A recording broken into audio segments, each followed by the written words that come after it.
हरे कृष्णा कृष्णा कृष्णा हरे हरे, हरे राम राम राम हरे हरे। सभी भक्तों का आज की इस कृष्ण कथा में हार्दिक स्वागत। इस संसार में हर व्यक्ति सुखी होना चाहता है और सुख के पीछे वो इतना पागल होता है, न जाने कितने कितने पाप करता है।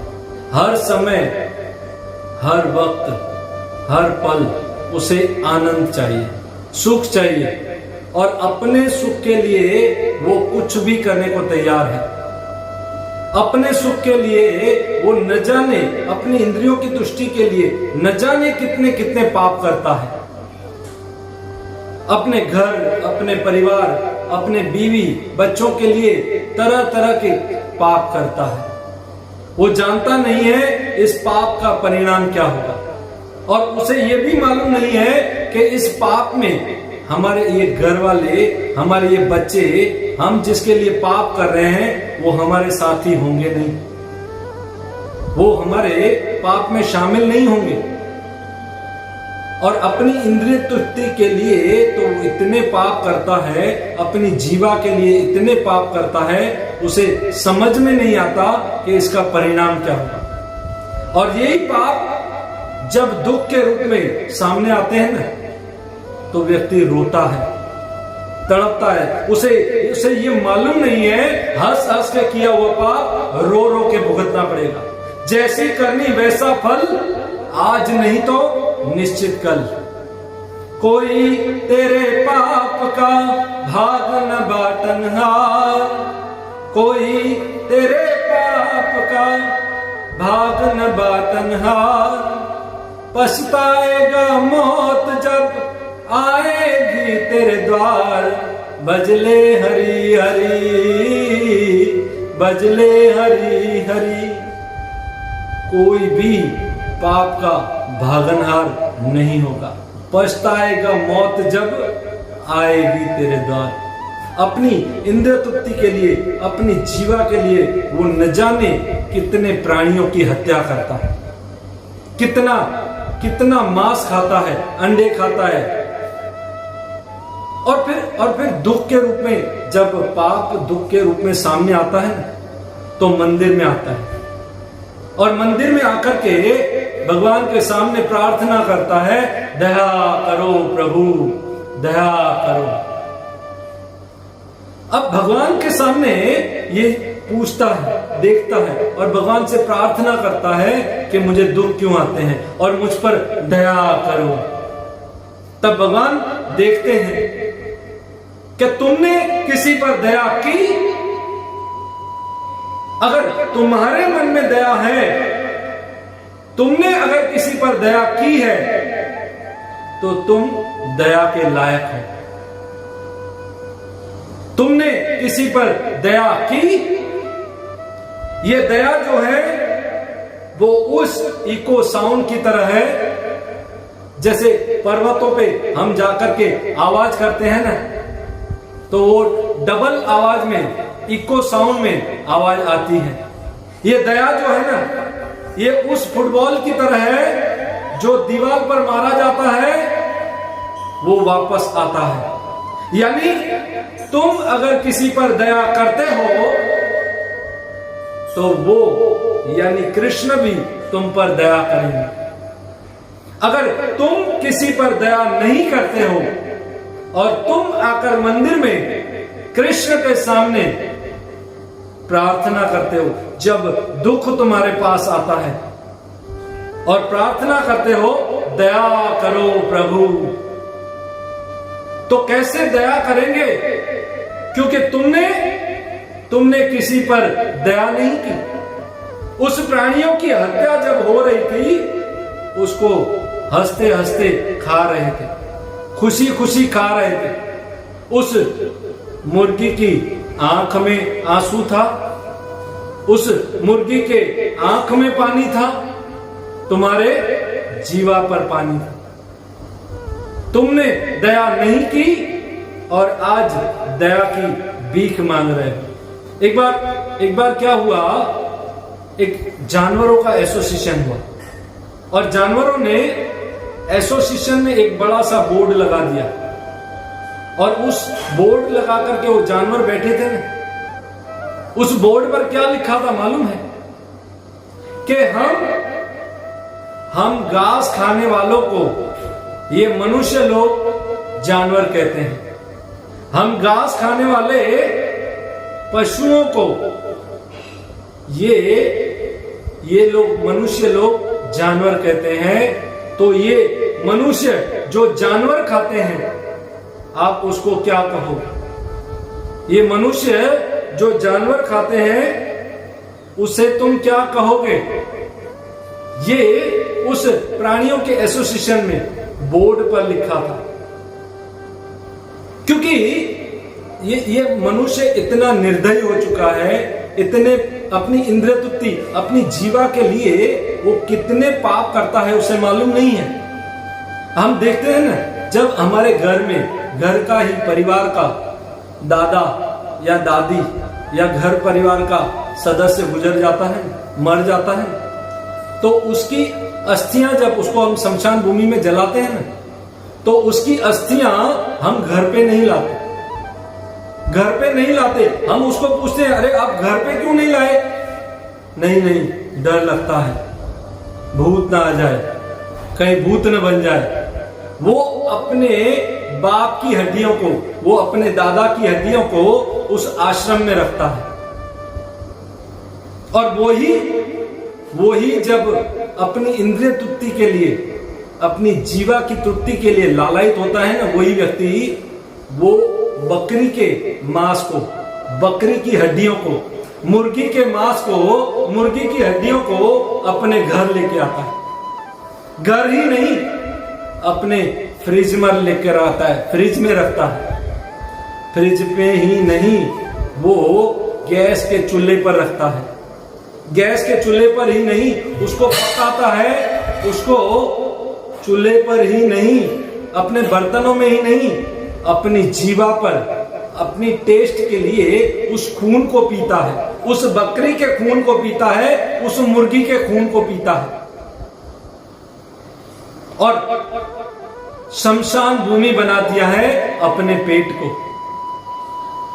यानी बाप की हड्डी वो आश्रम में, बाहर, बाप की हड्डी बाहर आश्रम में, और मुर्गी की हड्डी, बकरी की हड्डी आश्रम में नहीं, अपने घर में। घर में ही नहीं, अपने फ्रिज में। फ्रिज में ही नहीं, अपनी जीवा पर। जीवा में ही नहीं, अपने पेट में। अपने पेट को शमशान भूमि बना दिया है। मनुष्य की शमशान भूमि कहां है? जहां उसको बाहर जलाया जाता है। और बकरी और मुर्गी की शमशान भूमि ये मनुष्य का पेट बन गया है आज। और फिर जब दुख आता है ना, तो फिर मंदिर में आकर के भगवान के सामने कहते हैं, दया करो प्रभु, दया करो। जब मुर्गी को या बकरी को काटा जाता है ना, तो उसके अंदर से एक चिल्लाहट, एक आहट निकलती है।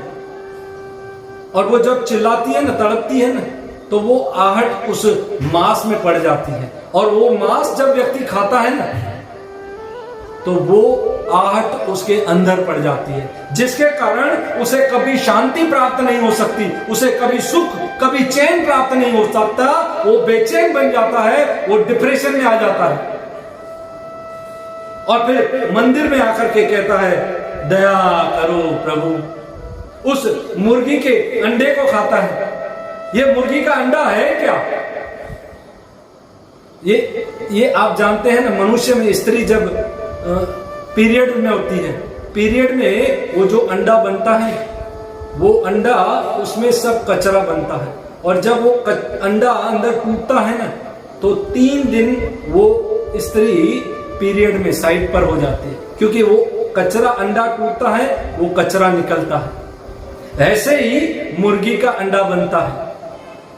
यानी मुर्गी के पेट में जो कचरा होता है, वो कचरा अंडे के रूप में बनता है, और वो अंडे में पड़ता है। और वो अंडा जब बाहर निकलता है, तो जो पापी व्यक्ति होते हैं ना, संडे हो या मंडे, रोज खाओ अंडे, और फिर पड़ेंगे यमराज के बड़े बड़े डंडे।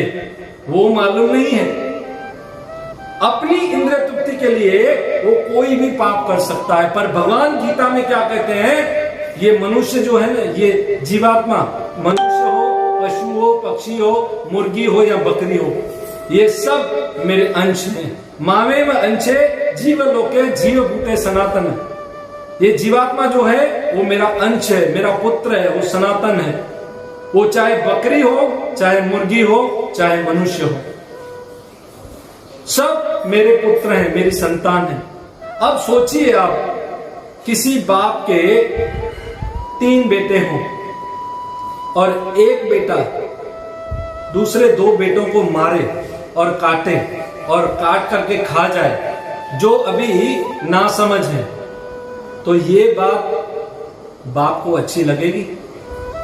हमारे कृष्ण जो सभी जीवों के बाप हैं, परम पिता हैं, अहम बीजम परम पिता, सभी जीवों के पिता जो हैं, क्या उनको कष्ट नहीं होगा?